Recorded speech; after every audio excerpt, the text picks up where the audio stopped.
Je vais maintenant vous parler de Sevinj Osmanqizi, d'Azerbaïdjan. Elle a perdu son père dans les années 90, ça va nous expliquer un peu dans quelles circonstances, rapidement, si tu veux bien, Sevinj. J'aurais une question importante à poser à Sevinj, c'est quelles sont les étapes par lesquelles elle est passée pour sa reconstruction et quel était ce processus de reconstruction? Well, thank you very much.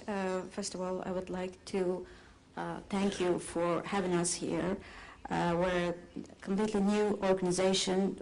As a matter of fact, we're still in the process of establishment, and it's an honor to be here. And I want to thank you personally. We met a couple of months ago in Baku in Azerbaijan, and I have to say it was really an eye-opening experience to learn so many things and how much you've achieved in doing so many things for victims and families of 1989 crash. There are so many similarities for me between that crash and the crash of helicopter, shoot down of helicopter in 1991 in Azerbaijan that took away my father's life.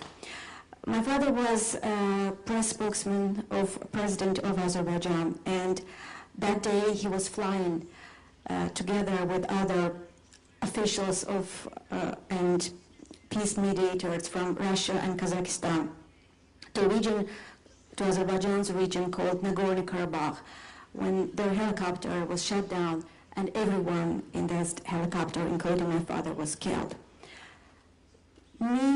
Myself, I've just started to work at news station back then. I was working at news department, and ironically, I found out about the news that my father was killed from the news program. What followed that was basically a very long process of recovery but I could speak and write about probably everything but that tragedy.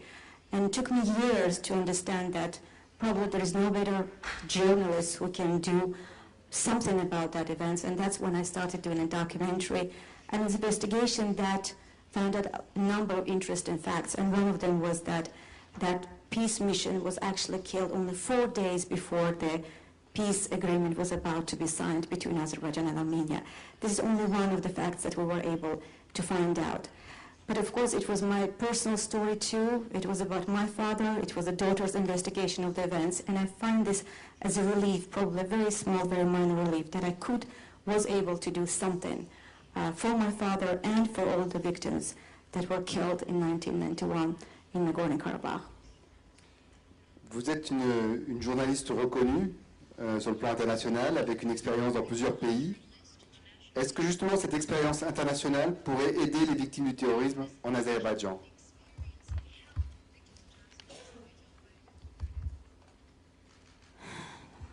Well, my experience is that certain hints probably can help all victims of terrorism everywhere in the world. And I feel that I've been to both sides of barricade. Probably my colleague has the same feeling, who's also a journalist, when you're a victim yourself on one side, but you're also a journalist. And I get to see a lot of people who come, to television with photos or documents. They're asking you, can you please do something to do something for the memory of our beloved ones? Unfortunately, this is not how it works in news media.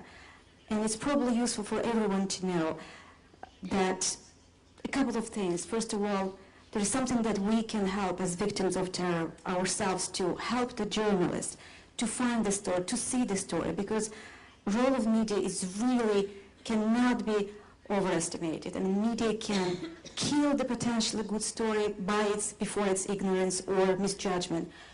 Media can make wonder probably in a matter of days or even hours. So that's why it's important to work with journalists, for instance, to show the story in development. There can be no development at all. For instance, the case can be closed with no result. That is also news.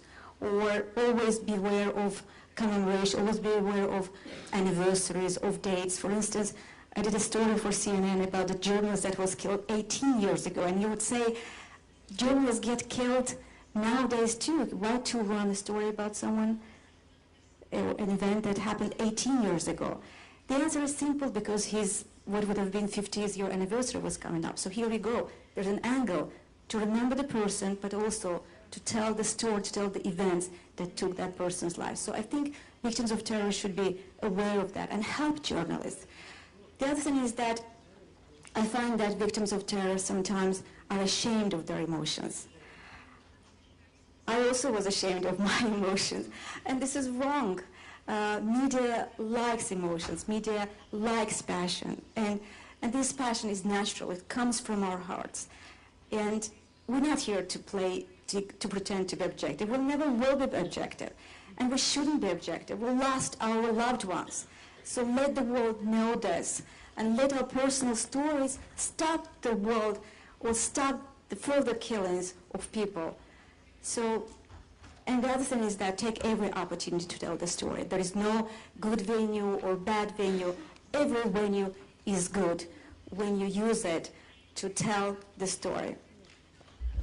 Thank you.